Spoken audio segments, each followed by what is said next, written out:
نهري ګلابت سره تعلق ساتو په الله باور کې چې زه تاسو وایم چې اخوا دا کوم کاندیډیټ ولاړ دی نو هلته کې چې وګورئ ته به وایې چې یاره دا څه چل دی لا خلکو دا خبره هم پوره نه دی چې یاره دا څه چل دی الیکشن دی که نه دی خو چې زه دې طرف ته راشم یقین وکړه د زیم هوارو د شرپو د دې خلکو د مینې ته وګورم نو ما ته دلته پته ولګي چې واقعي د الیکشن هم دی او کامیابي هم د قومي وطن پارټي ده ملګرو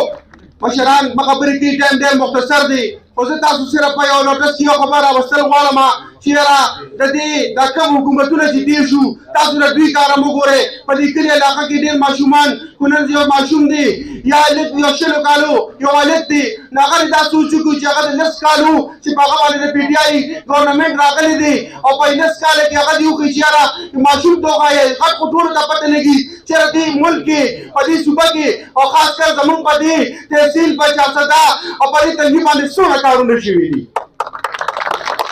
یا کو زه د کارونو په مت کې ووایم که د شیرپو خان کارونه وګورم که د سکندر خان کارونه ووایم نو ټایم ډېر کم دی ماخوستن بانک به ووي خو زما په خیال د هغوی د کارونه به ختم نه شي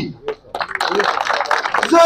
تاسو ته دا خبره کوم چې یاره انشاءالله ودرېږئ پرون چې کوم پروګرام ما کتلی دی ما جانځي ویسې تو سوې قسم په خدای چې یو میټینګونه د هغې نه بل ګرانېږي یوه هفته وشوه 10 ورځې شوې سکندر خان دا یې ناست دی هغې طرفونو ته موږ شمولیتونه کتلي دي هغې دپاره چې کوم دی ټایم نشته نیمه ګنټه نشو ورکولی د دې نه معلومه دا شوه چې د هغه وخت بیا هم د قومي وطن پارټۍ دي او انشاءالله ستاسو دی